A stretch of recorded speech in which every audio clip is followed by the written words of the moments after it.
Ladies and gentlemen, boys and girls, welcome back to the Moynihan Report. I say back because you've clearly been watching before. Thanks for joining us here on Two-Way.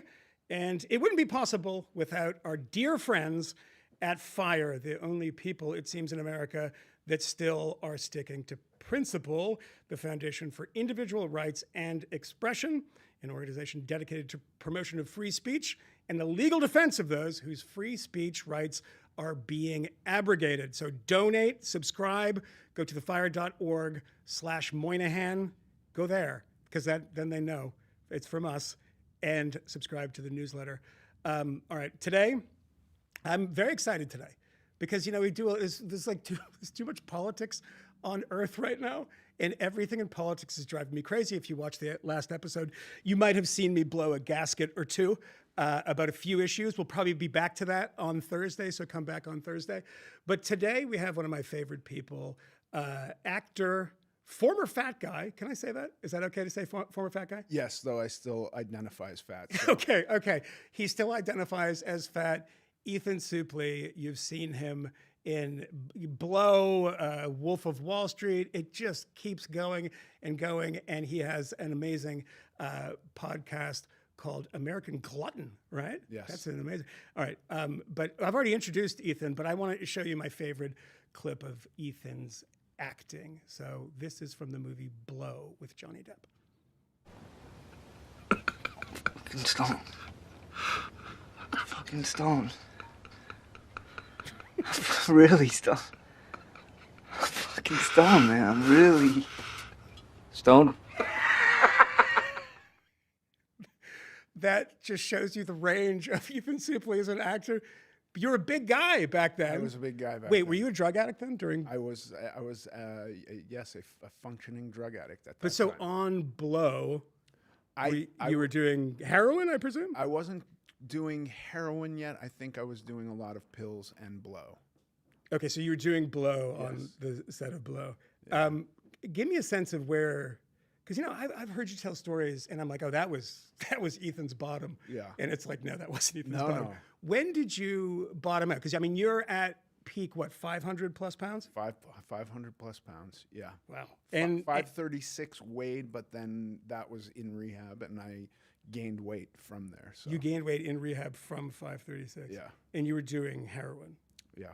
Are you the only fat heroin addict that's ever Michael existed? Malice actually called me gleefully to say I am not the unicorn, that apparently Mama Cass was also a very large heroin addict. Yeah. Oh, but who, by the way, did not choke on a ham sandwich. It's not true. Right. She's not with us anymore, but she wasn't the ham sandwich. Yeah. So what is the moment where you say, okay, either no more drugs or I cannot function as somebody who's 530, 40 pounds? Well, wanting to lose weight happened later. Yeah. I had congestive heart failure, and this presented with swelling feet, and the swelling would move up my legs, and then I would stop using drugs. And this was just on my own. I would go like, maybe I have to get my stuff together and stop using drugs.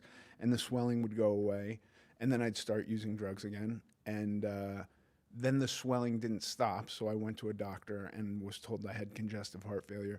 And the doctor actually said that I was going to die even if I got clean, because I was such a He told I you was such a you're mess. going to die, Yeah. regardless of if you're on drugs or not. Yeah. That And must have been a pretty jarring moment. it was not great, but I kind of was like, well, I'm going to give my parents a sober corpse. Yeah. And so I went to rehab, and that was the last time I went to rehab. So you never broke after that? No, I did, but I didn't break so hard that it wasn't like come to Jesus over the weekend and get back on track. I mean, tell people, tell me and tell the audience how one is 500 plus pounds, doing every drug you can get your hands on, and yet working with the biggest directors in the world, the biggest actors in the world. I mean, if you want to be impressed by something, people go to Ethan's IMDb. It's like every actor, every famous director, every movie that you've seen, a bunch of hugely popular TV shows. How do you manage that when you're so unbelievably unhealthy? Yeah, I don't know. I never was late to work. I never missed a day of work. Even when I was like dope sick and trying to get my act together, I still showed up to work. I knew my lines. I landed on my X that they put down in tape for me. I don't think I would have hired myself back then. Really? Yeah, probably not. But people didn't know what, I mean, You know, you're playing, I mean, let's be honest, you're playing the fat guy, right? You're Yeah. always playing the fat guy because it can't be incidental to the character, right? Or never really has been. No. It's always part of the character. yes, I tried to steer away from things that objectified my fatness, that made that the butt of jokes. Right? And I did a pretty good job at that. But as far as like drug use goes, at a certain point, I think it's fairly obvious when somebody's on drugs. And maybe not during Blow, but a few movies later or a couple years after that, it would have been obvious to anyone who knew what to look for that I was using drugs. I mean, probably one of your most iconic roles. And if anybody says, Ethan Suplee, I know, I say, the fat Nazi. Sorry. Yeah. You're the fat Nazi in American History X. I Yes. mean, you're on drugs at that point, too. That was the beginning, yeah. I wasn't a total mess then. I mean, I was physically a mess, but I wasn't a full-on junkie at that point. Yeah. So you get clean. Yeah. I mean, let's go back a little further than that, actually, because if you go back and look at photos from you at this time and you're like, oh my God, this is a totally transformed person. But the other thing that you see is a late 90s, early 2000s that looks like a ton of fun, Yeah. right?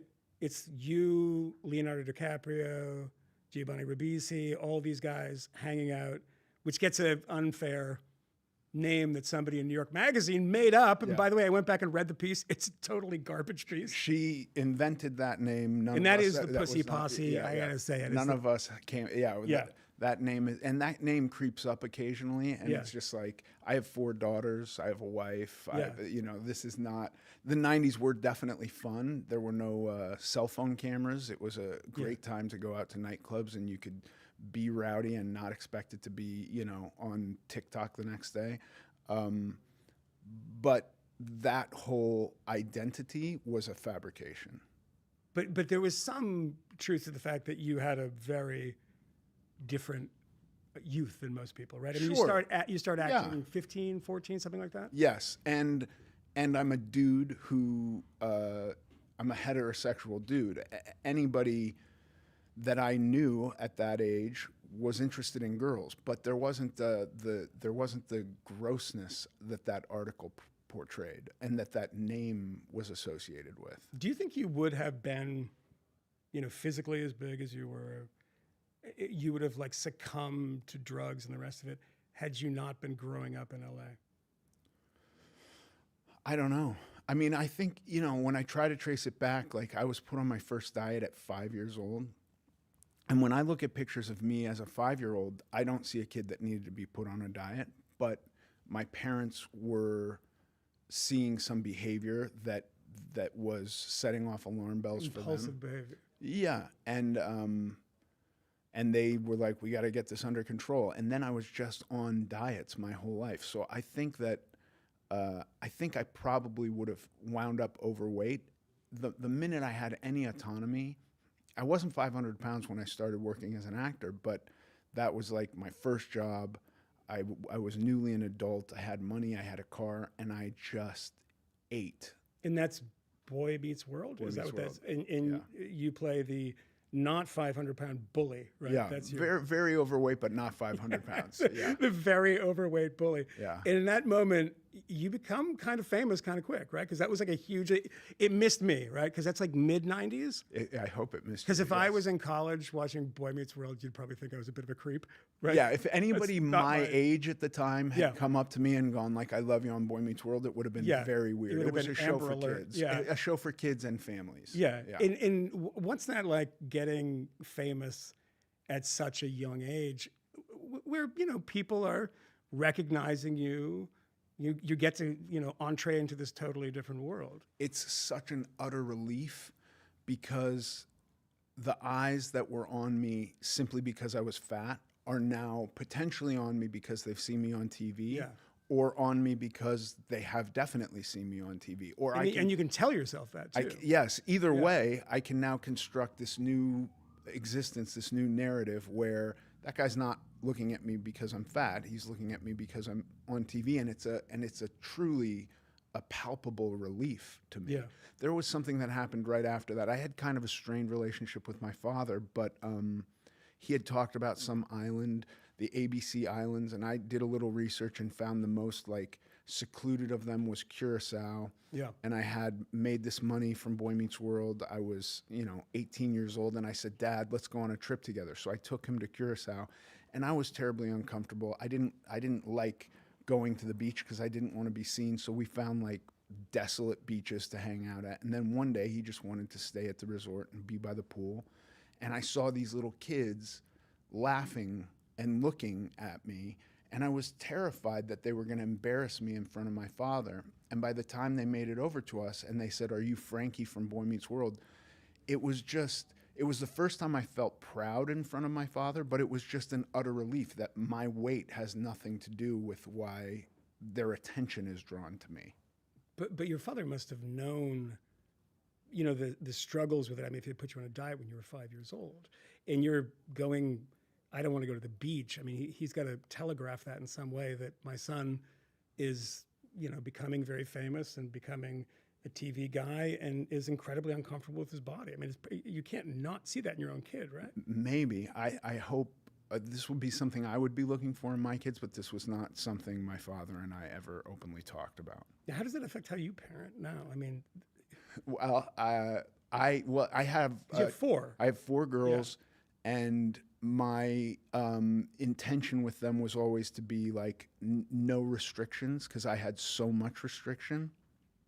So my wife and I were very much like the parents who said, like, you want to do drugs, you do, and I'm sober, but you want to drink and do drugs, do them. Just be honest with us. Don't lie. Don't hide. Don't cover it up. If you ever call us from It's a risky tactic. Yeah, but it worked out pretty well for us because my youngest just graduated high school. My oldest are graduated from college, and I have one in college, and they're all pretty well squared away. The place it got in trouble was I also didn't want to restrict their food, and then one of them had type 1 diabetes. Yes. She was diagnosed at 4, and suddenly we're counting carbohydrates, and I felt that position that my parents must have felt they were in, and I rationalize it by going like, well, if her blood sugar drops too low, she dies. And if her blood sugar is too high over a period of time, she loses her eyesight or has kidney problems or something like that. But really, I think my parents were probably doing the same version of a rationalization of like, if we don't get this under control, we're going to have a real problem with it. And unfortunately, it didn't get under control until I decided to get it under control. And I struggled with my kid and her blood sugar until I was like, I'm turning this over to you. You be responsible for this. I can't track your blood glucose anymore. And then she did, and she's got a good A1C now. And you don't have that type of relationship with your father. You don't have a relationship like that, I think, also with your mother when you're talking about your weight and stuff. You decide that, I mean, you're the Hollywood fat guy, right? I mean, you're gonna get a lot of roles because of that. And then if you get in shape and if you lose that, some of those roles are gonna evaporate, right? Yeah. They're not gonna think of you anymore.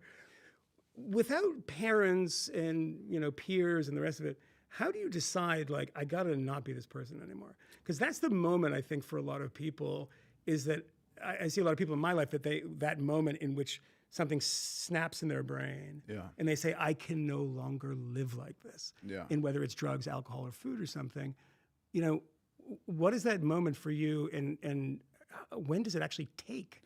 I think that I spent so much of my life kind of compartmentalizing these things. And so, like, what I wanted people to be unaware of with me, which was just so objectively obvious, my weight, I also tried to, like, not think about it as much as possible. And then I'd been sober for about a year, and I got on a plane and had a really uncomfortable conversation with a guy who was basically like holding a mirror up to my face going, look at yourself. Wait, a stranger on a plane?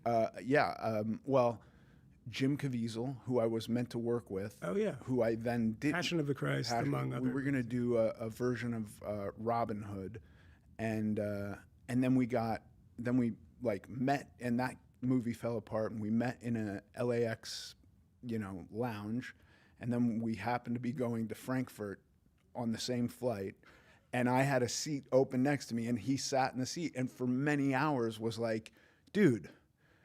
And at what point did you regret giving that seat to Jim Caviezel? No, it's like, dude, leave me alone.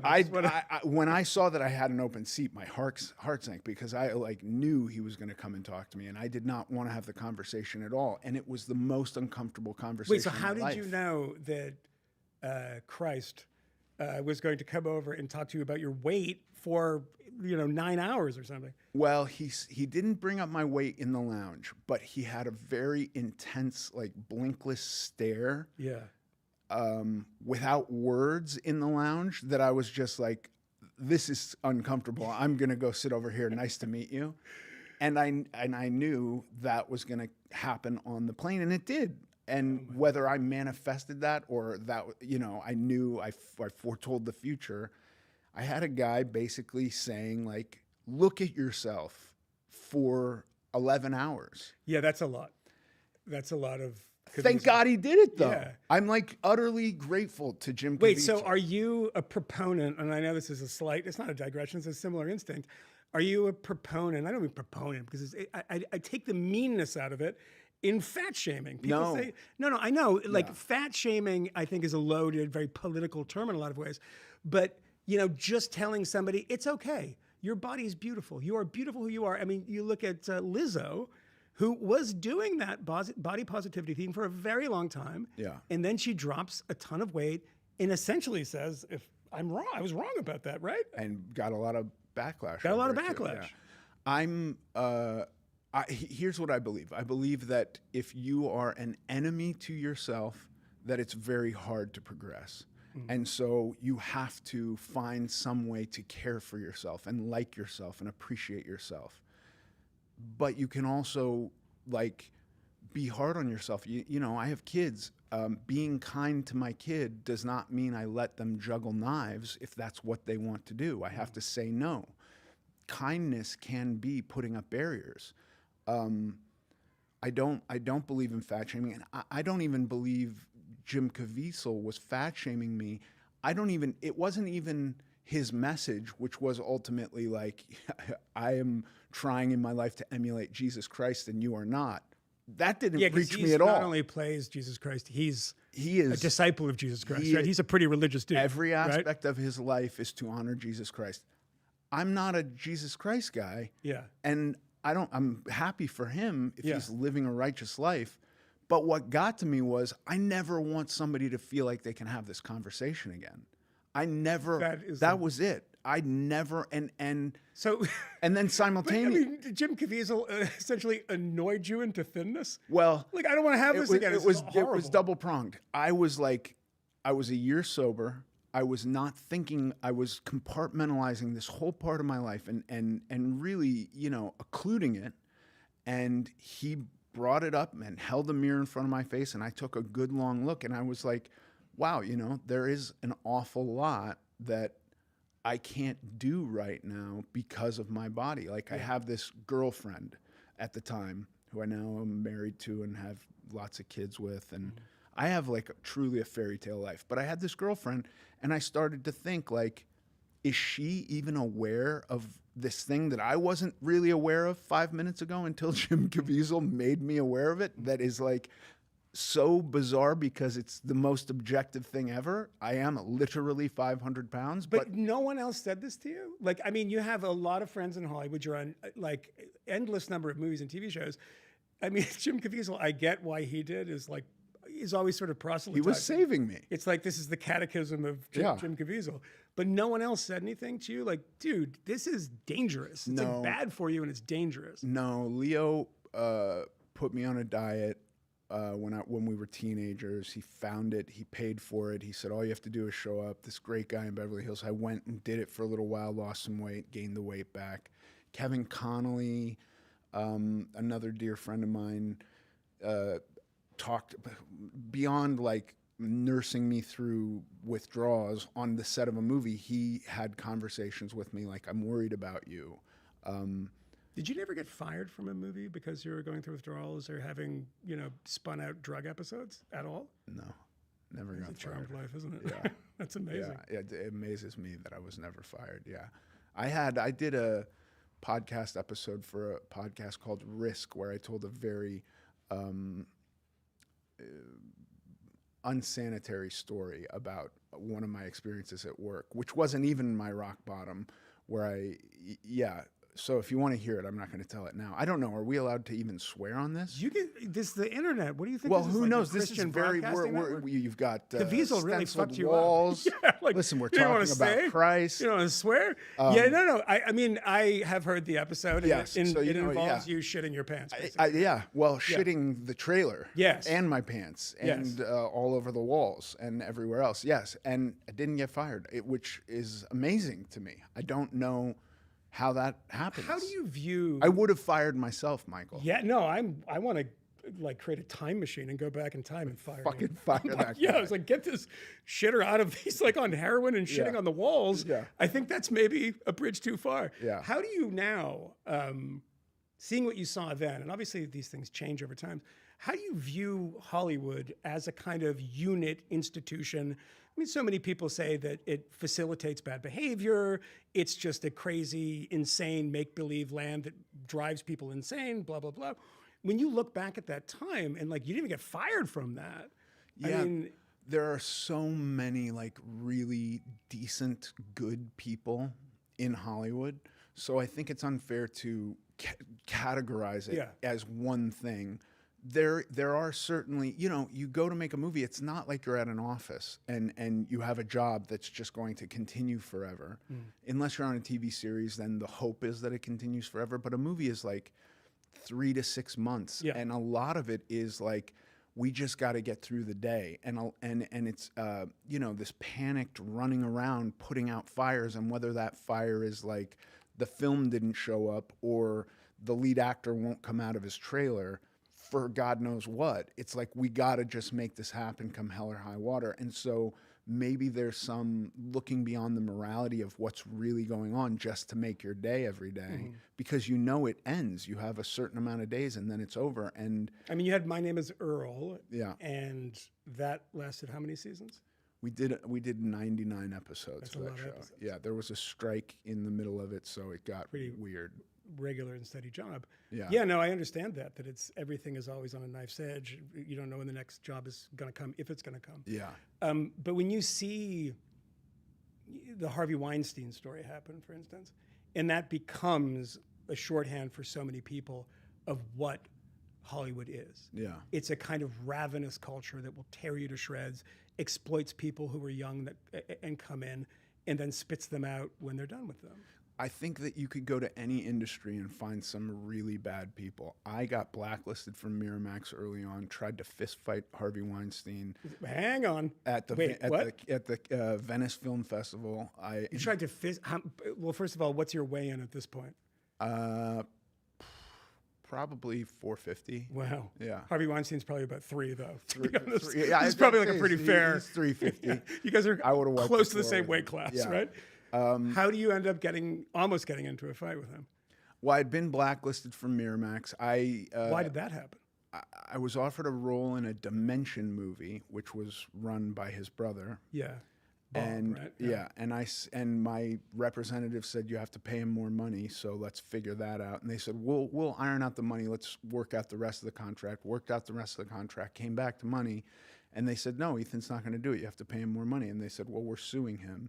And my lawyer said, just do the movie. It's not worth the lawsuit. So I went and did the movie. And then when I was brought up for a Miramax movie, like 4 months later, they said he's blacklisted. So I kind of use that language. He's blacklisted. there was a blacklist. There was a list of names. Will not. I was eventually taken off the blacklist by Anthony Minghella, who told Harvey, "I'm hiring Ethan. Fuck you. I don't care if he's on your blacklist. He's going to be in my movie," which was Cold Mountain. And then I was off their blacklist. But I then wound up at the Venice Film Festival, and was at a table with him, and he was kind of talking shit about one of my friends, and I said, "Hey, that guy's not here. Watch your mouth." And he was like, "Oh, what do you want to do about it?" And I said, "I'll take you outside right now. Let's go." And I stood up, and then he begged off, basically. Can you say who he was talking shit about? No. You can't? No, Oh, I he's can't in say. prison. I can't say. No, but I don't want my friend to know. I mean, is it hard not to have an enormous amount of schadenfreude when that happens, when he gets sentenced? Well, based on my interactions with him, I don't wish the guy in prison. Like Yeah. he blacklisted me, and he, Yeah. I wasn't unaware of all the other stuff, but he didn't seem like a great guy, to be honest with you. He seemed like a bad guy. But I think I haven't been in other industries, but from people I've spoken to, it seems like there's bad guys in God. just about every industry you can venture in. I can name a whole bunch. I mean, if you subscribe to 2A, we'll do like a separate thing, and I'll tell you who all the horrible people are. Especially starting with the horrible people at 2A. Yes, I mean, in this room, if you looked over here, if you could see that, oh my God, it's a rogues gallery. But why do you think that those people end up so successful? And you know, there was an article a long time ago in The Atlantic about how, yeah, like assholes do finish first and nice guys do finish last, and there was some sort of scientific evidence of this. But I always wondered that it's a hard thing to teach your kids. Yeah. It's like the most successful people in my business are often complete like scumbags. Yeah. And people are afraid of them, et cetera.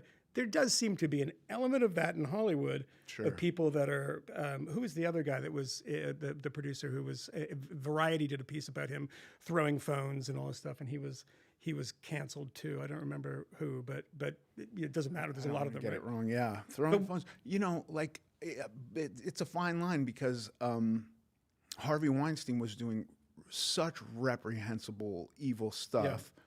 but then you got a guy like Stanley Kubrick, who was a yeller, and like I don't know that. Did you ever work with him? No, Yeah. but I would have loved to. I would have loved to have been yelled at by him. Yeah. You know, Yeah. Ivan Reitman yelled at me a couple of times, and I felt like honored to be yelled at by him. Yeah. So I think that like there's the correction, and then there's the overcorrection, and now like you know everything is on a razor's edge on a movie set. You got to make your day. If you don't, this artistic vision is going to fall apart. I don't think you always have to be nice. But I think with guys who you're talking about, like these kind of narcissistic, evil people, Yeah. I think there's just like no empathy. They're sociopaths. They will just run over people and use them in the pursuit of whatever they want to do. Yeah, and this isn't a political question at all, but what is the temperature like in Hollywood now? I mean, there was a moment, you know, after the Harvey Weinstein thing, that there's absolute paranoia. And I mean, I can say the political thing because that's what I do, but there was a lot of, you know, films being commissioned that nobody wanted to watch, but made them feel good about themselves. And it seemed like there was this kind of, you know, manic moment that was reacting to things in the country. Now we have Donald Trump, et cetera. What is the kind of feeling now in Hollywood? Because it did feel for a bit, right, after the Me Too stuff, that there was kind of a different kind of air in Hollywood. My perspective on it was you have Trump, you have he's basically bulletproof. Nothing anybody brought up seemed to deter his popularity. He became president twice. And so the first time it was like, well, if we can't get Trump, we're going to get anyone we consider to be like Trump. And so then you have all this stuff. And it was, I think that's what you're talking about with movies that mass audiences don't want to see or don't appeal to them. And then it settles down and we start to go back to normal. Who knows? We're very early in on this next round. So I don't know if it builds back up, but I think people are a little exhausted by all of that, you know, and want to just get back to like making movies that are interesting. What's the most interesting movie you've made? Movie? Or TV show? My favorite TV show that I've been in is a TV show called Chance. which was on Hulu, still on Hulu, with me and Hugh Laurie. I think it's awesome. Oh, the great Hugh Laurie. The great Hugh Laurie. Yeah. Who's Chance. British? Did you know that? He's British. Of course I did. I had no idea. Fry and Laurie, Stephen Fry, they had a great sketch show. I was familiar with that, but the first time we were riding home together after work, and he was no longer Chance and was speaking in a British accent, I thought he was pulling my leg. Like I Were was you on drugs at this point? No, stone sober, and just totally baffled by who is this British guy in the front seat. What about a director? I mean, the list of directors that you've worked with is like unbelievably impressive. I mean, from Scorsese on down, that's the one that people, you say Ivan Reitman. Yeah. People who know about films know Ivan Reitman did everything, did so many of the films that you love. Director that you think is the... I love Nick Cassavetes. Nick Cassavetes. Nick Cassavetes is, I mean, he was an actor for a very long time, and he's a damn good director, and And the son of John Cassavetes. Son of John, so he had a great mentor, and he just communicates in a very easy to understand way that I can duplicate what he's telling me to do without like struggling. Sometimes somebody will have a concept for a scene and they can't get it from their mind to yours, and Nick always just very easily gets his idea into me, which is really nice. Do you like acting? Yeah. You do? A lot, yeah. You don't want to stop. I mean, there's so many people, and the reason I asked that question, so many people I know in their professions who are very good at it, don't like it and don't want to be a part of it and want to stop doing it. But that's not the case for you. No, I love it, man. If it's something that is like speaks to me emotionally or gets my juices flowing, and recently my wife is a little scared of this. The last two things I've done that really did this were super evil bad guy parts, which I hadn't done a lot of. Like even American History X, I'm the buffoon. You know what I mean? Like Edward Norton is playing the super evil, scary bad guy role, and then he's reformed. Spoiler alert. Yeah. I mean, it's 20 years old. I might even be 30. But it is. So I'm like the buffoon bad guy, and now I've done a couple things where I've been playing like really kind of savagely evil characters, and that's so much fun. Well, I think nice people, maybe that's a good character for them to play. Yeah. Does it ever bother you, by the way, that the Archie Bunker effect of American History X? That, the Archie Bunker effect, what I mean by that is obviously the Archie Bunker character was supposed to be the buffoon. Right. You're supposed to laugh at him. You weren't supposed to be like, oh, that's a great racist joke. That I have seen when doing research, this is not a Nick Fuentes podcast. The Nazis liked that role of yours. That's the most bizarre thing ever. But you have seen that, right? It's not just me. I've experienced it in public. Like Nazis have come up to you? I don't know. No, I mean Nazis. They didn't take their shirts off and reveal a giant swastika tattoo. But I have definitely been approached by people with almost a knowing wink and a nod, where I'm going like, Did you really understand that movie? Did you're the bad guy. It wasn't aspirational. Yeah, and it's never so open that like it's said like, hey, we're into Hitler and you are too, right? It's not that, but it is just an uncomfortable like, I really love that movie, where you're like, what? I don't think you got it. Yeah, when people love that movie too much, it's a bit unnerving to me. Because I know some people that love that movie, and I don't like them very much. I think it's fair to say like it's a good message. It's it's tough to digest, but important. I mean, it's a great film. I mean, it really, really is a very good film. Yeah.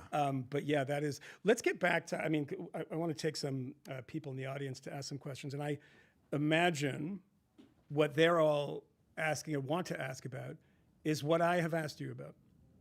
I went on an insulin pump. I too am a type 1 diabetic. And I gained like 10 pounds. I mean, look at older footage of me. This is not, you look fantastic. I'm a little bigger. I lost some weight. You look different than the last time I saw you. Yeah, I texted you. Yeah. And I said, okay, I'm trying to lose 10 pounds and the scale isn't budging. Yeah. Not even moving. And you responded to me with something that I've realized is true, is that it's really, really hard to lose 10 pounds. And actually a lot easier to lose like 200, right? Yes. Because it's a total lifestyle change. I'm doing things at the margins here. When people come to you, your podcast is about gluttony, is about food, is about losing weight. And so regardless of whether you're the fat actor when you're 20 years old and you are in great shape now, it's your whole life is about weight, right? Pretty and much. you do this is also the prep deck, which if for a diabetic, very good. You can have Ethan in your pocket when you go to the grocery store and take these out and see what you should be eating. Yeah. And people look at you like, yeah, he's normal. So my Suplee deck that I have in here. But when people come to you and say, I want to lose weight, I'm fat, and I don't really feel like doing Ozempic because there's a lot of things that happen to people, a lot of unknowns in Ozempic and side effects. Where do you start them? Yeah, I mean, it's such a long conversation. And like when somebody asks me in public, how'd you do it? I'll say diet and exercise, which is factually true, but incredibly dishonest. How is it dishonest? Because there's so much more to it than just diet. I mean, that's like the technical aspect that changed. Thermodynamics applies. Calories in, calories out at the end of the day is all that really matters. And if you want to lose weight, you eat in a calorie deficit and you will lose weight. But that's not. Getting into that, being able to maintain that. And then the reality is, well, for sure, the last 10 pounds is the hardest, but then it's the rest of your life is keeping it off because it came on for some reason. Yeah. And if you don't really address that and you don't look to plug those holes, you're just going to put the weight back on. So it's not as simple as I'm just going to eat meat, no carbs. I mean, no. That's not I mean, the like thing? you might be able to lose 10 pounds by cutting out carbs. I could lose 10 pounds this week by cutting out carbs. If you've got a lot of weight to lose, the weight loss is going to slow down and it's going to stall altogether at some point. And then you have to just eat less. And that's where the caloric deficit comes into play. And if you're just not willing to do that, and then when you get to your goal weight, you're just going to starve yourself for the rest of your life because that's how you got there. And if you just suddenly start eating more, you'll gain weight. Because you were thinner than this. I mean, I've seen pictures of you where, I mean, you kind of look gaunt. Yeah. I mean, there's a period there, I don't know if it's 2015, 14, around there it seems, but you were really skinny. Yeah. And that's obviously, number one, hard to maintain and not something you wanted, right? I was obsessively riding a bike every day for about 8 hours. 8 hours a day? Starving myself. Yeah, I had this fantasy of being like a professional amateur cyclist. I went and followed the Tour de France one year and rode most of the stages of the Tour de France. I would get up in the morning at 5 a.m., get on my bike and ride it 100 miles just about every day. I mean, that is 100 miles from the person you were when you were 22. Probably unimaginable that you'd ride any cycles of the Tour de France or 100 miles a day, right? Yeah, it was insane, but not sustainable either. I couldn't make money. My wife was like, "Hey, moron, you have to go back to work. Like, what are you doing? This is not generating an income." Unless Philadelphia 2 is coming out, I don't know. And I was actually too skinny. There's a real cognitive dissonance that comes along with this. I kept waiting for a click to happen, like an enlightenment to occur from weight loss that I'd know, like I'm done losing weight. It never happened. So I go to see this doctor one day. I'm 240 pounds at the time, riding my bike 100 miles a day. And I wanted him to say, you're going to be good if you lose 20 more pounds. That's what I wanted him to say. I go in, he says, no, you got to lose. You got to get to 185. You got to lose 60 plus pounds. And I'm devastated. I'm like heartbroken, distraught. And he says, we're going to put you in a DEXA scan. I'm going to get you an exact number. Puts me in the DEXA scan, comes back, is looking at it. He says, this was a mistake. You got to do it again. I did a second DEXA scan, comes back and says, you know what? You're 240. You're 14% body fat. You don't need to lose a pound. You're good. Stop. You're done. And I walked out of it going, what the fuck does he know? I need to lose 20 pounds. Like, it doesn't matter. I was looking to fix something internal that I expected like to occur so that I become a normal person through weight loss. It's not going to happen. I'm not going to psychoanalyze you. It's unfair.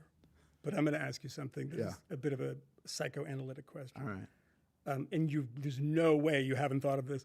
You were eating to excess. Yeah. You were doing drugs to excess. Yeah. you're riding a bike to excess. Yes. I might even say that maybe you're lifting weights to excess and I'm being in the not gym. today, but I have. But in you've my had life. that. Yes, sure. What is it about you? Regardless of calorie counting and carbs, I mean, there's something about Ethan Suplee that is just wired in a way of extremes, right? Yes. Can you fight? Can you even fight that? I mean, it has to be something, right? Do you have an extreme in your life right now? No. Right now, First time? I am practicing radical moderation, and it's an effort.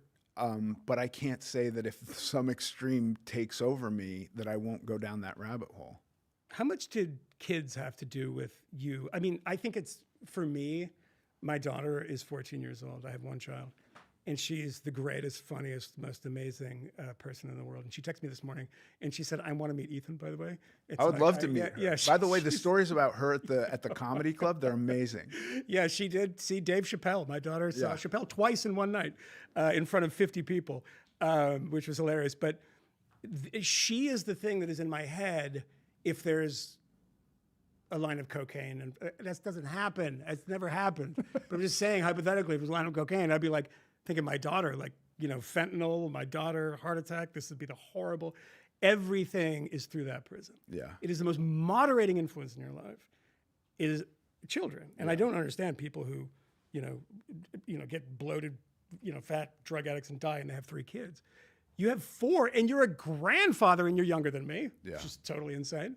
How that must have had an effect on it in some way. It's right? my wife and my kids have had the biggest effect. Yeah. There is no my fear of relapse into drugs and alcohol is almost non-existent. But I think abstinence is way simpler. Maybe not easier, especially maybe not easier in the beginning, but it's simpler. It's less steps than designing your life to be healthy with food. Yeah. Food is tricky because even with kids, my kids want to bake cookies and want me to taste them. And it's like heartbreaking not to have that experience with them. You know what I mean? I feel like I'm stealing a part of their childhood. But what has been easier is like binge eating late at night or going to a drive-through. Like that kind of behavior has stopped largely, I think, due to the responsibility of kids because it's a similar visualization as like a line of cocaine. I also think that it probably, induces a lot of respect in kids because, I don't think people measure this usually, but looking at who you were and who you are now and looking at that evolution is like, man, my dad, he's not only in The Wolf of Wall Street, he's an incredible amount of None of self-control. them has seen The Wolf of Wall Street, Michael. My daughter asked me if she could see The Wolf of Wall Street last week. I said, absolutely not. We did watch Goodfellas, though. 14 is too young. 14 was fine for Goodfellas. Yeah. There was a little stabbing at the beginning. There's multiple orgies in The Wolf of Wall Street. I know that's the thing, and she doesn't want to watch that with me. It's like the grossest. She's like so creeped out by it. I will say I accidentally brought my kids, not accidentally, very intentionally, not the little ones, but the older kids. We were in Europe and we wanted to see an American movie, and The Hangover had just come out. Oh. And it was fairly fine Yeah. until the end. And at the end, we felt like horrible parents for all the flashes of Zach Galifianakis and his cock. It was a disaster. Yeah, that was might have been your lowest parenting Yeah, it moment. was The bad. Zach Galifianakis. Yeah. Have you ever worked with him? No. All right. Well, when you do, tell him that him, story. yeah. No, I think what you are like with your kids when it comes to drugs and alcohol. You want to try it? You want to try it? I'm the opposite of that. I have a contest, which anybody, my daughter's so annoyed by it. Anybody walks on screen, I'm like, he's dead. Do you know why? And she's like, I know, fucking drugs, of course.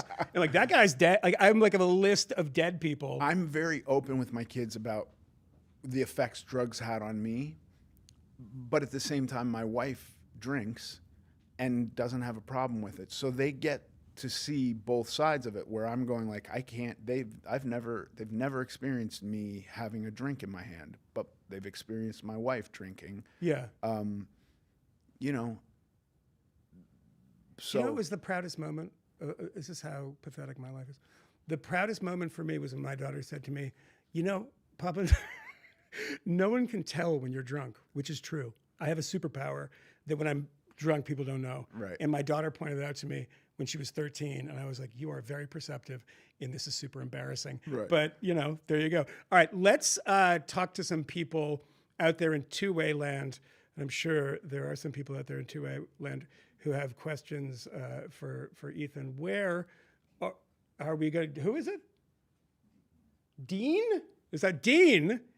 Is that Dean? Look at Dean. Dean, do you have a Christmas tree up still? I don't hear Dean. I don't hear Dean yet either. Oh, that's just a light. Dean, I think, is muted. There we go. There we Hey, go, Dean. Dean. How you doing, buddy? I'm good. I'm good. Thanks for the opportunity. Ethan, I love that. I'm sorry. Remember the Titans and your role, Louis. That's gonna Yes. stick with me forever. I love that. Great range. Today, what's going to stick with me is I got this written down. If you are an enemy of yourself, then it's hard to progress. I don't know if you meant that to be a quotable, but I love it. I'm curious when you hit, let's call it setback city in anything, or whether it's the weight or I don't know, you lose a role. What are you doing? What do you say to yourself? How do you make sure that you snap back to where you want to be then rather than where you are? Yeah, I mean, okay, with weight, there was certainly decades where a setback could take me out into like an almost amnesia for months or a year, and then I wake up again, back at square one, going, "Oh my God, how did I get back to this?" So I just try to remember that I want to get back on track as quickly as possible and stay present and grounded in the moment. Like, all we can do is be here now. I don't know. Some non-dualist probably said that. I think also Oasis. Oasis, yeah. That's And, a Liam Gallagher yeah. quote. I try to figure out what the best path for me is and stick to it and know that I'm never going to be perfect, and that when I deviate from that path, just to get back on it as fast as possible. But how much do you have to talk to yourself in that way? I mean, are you in your head often saying, you got to do this, Ethan, you got to do that, Ethan, or is it you just skate through life now because you've figured it out? There's no skating through life. That's another thing I desperately wanted. I wanted to hit a weight that I could, my perception, look, I think it's probably not nice to call people normal people because everybody's got their baggage. Yeah. But my perception was of the normies who were not addicts and not morbidly obese, that they could have a glass of wine and didn't have to drink the bottle, or they could have a Big Mac and eat half of a large fries and then be like, I'm done. I can't do that.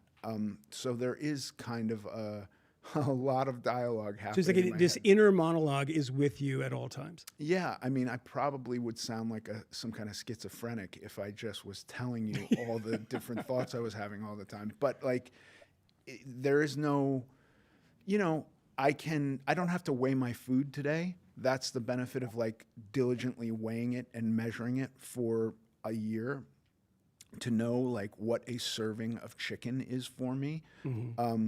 Because my body doesn't tell me that I've had enough. My body will just be an empty hole that wants more, more, more. And so I have to analytically regulate that stuff. Well, thank you, Dean, right? It was Dean, for the question. And I want to say, if people hear that and they hear what Ethan has to or does go through at one point, measuring chicken, whatever, it is also what it's like to be a diabetic. It is every meal, everything you take into your body is a consideration. Yeah. There is nothing that's not a consideration, and it's really, really annoying, and I wish it would end. All right, Jen, do we have Jen with us? There's Jen. You're outside, Jen. Where are you, Jen? I had to come outside because I didn't want my daughter to hear this question that I was about to ask. Tough to hear you, but keep going. We'll try. Is that going to be a problem? Now you go. It's better. Okay. I had to come outside because I didn't want my daughter to hear the question that I was about to ask. Oh, okay. Well, my daughter she's a little overweight, and I struggle to. Is there anything that anybody could have said to you, Ethan, that you would have actually not gotten defensive about, or that would have stuck with you? Mm-hmm. I can't talk to my daughter about. Yeah, can you hear that? By the way, you heard her daughter is overweight. Okay, yes. How old is she, by the way? I lost her audio again. She's 20. She's 20. She's 20. Yeah. Yeah, and so I think the question was, I'm sorry, your audio's a bit muffled. I'm sorry. No, it's fine. It's fine. It's fine. We'll work it out because I'll get a good question out of this because I think it's your question, which is essentially, what do you say to somebody who's your daughter and not sound condescending and not sound like you're kind of delivering a sermon or being mean or being prescriptive about something? Yeah, I think it's a tough spot to be in. My friends had interventions with me a number of times about drugs. None of them stuck, and I believe my friends felt like failures because of this, like they had failed me or failed in saving me. My parents put me on diets from the time I was 5, and I only progressively gained weight through my adolescence. And then the minute I was kind of free of them, my weight exploded. And then I became a drug addict. Like, I was the most disappointing kid you could possibly have in that sense. I think I don't believe that people change until they decide to change, but that's not to say that Jen shouldn't communicate with her daughter what she feels, but I think she should realize that she's doing it for herself. Mm-hmm. I just don't think people get sober. But I mean, people, they have to want these things, but I guess one version of the question is there anything you can do to push them along that doesn't sound condescending, that is helpful and shows that you care, but not that you're angry or disappointed or something like that? Tell them that. Tell them I love you. I'm concerned for you. I want to see you better. Yeah. But know that this is largely for yourself. Yeah. Communicating that the person probably knows that, probably understands all of that, and isn't going to make some big adjustment until they are really ready to. Yeah. Well, thank you so much for the question, Jen. Apologies for the audio. Ethan, before we go, market yourself. I mean, you got Instagram. You got like 9 billion followers or something. Instagram is great, but I like Substack. I write on Substack. Oh yeah, you write essays on about Substack. these issues on. What is the Substack? Is the American Glutton is the Substack? American too, right? Glutton is the Substack, and every single Instagram post I've ever done, I wind up having to cut half of it off because they don't let you write that much. And Substack is would be the continuation of anything I've posted on Instagram is going to be more in depth on Substack. But you should probably go to the Instagram because. Yes, more pictures. Then it's like there's all the pictures and videos. Every time I look at, it doesn't matter how much I see of Ethan. I look at the pictures and I'm just every time I'm like, holy shit, that's amazing. Yeah, it's crazy that you were that way and successful. But you're extremely successful still. You're thinner, you're healthier. I'm trying to take inspiration from you to. I can't stop drinking. I'm sorry. I just love it too much. By the way, I'm not some teetotaling nut. It's just not good for me. My wife drinks, and I support it. Sometimes I encourage it. Her drinking. Yeah, absolutely. She go to bed earlier. Yeah. All right. Well, thank you so much, Ethan. My pleasure. I hope you'll come back. And thank all of you for watching. We will be back on Thursday at 4:00. And again, it's a mystery, but I'm just going to tell you there'll be a little bit more politics on Thursday than there is today because there's a lot of it. And I also want to thank our friends at FIRE, the Foundation for Individual Rights and Expression, thefire.org/Moynihan, where you can get the newsletter, sign up and donate some money. One of my favorite organizations out there. And we will see you, I hope, in 2 days.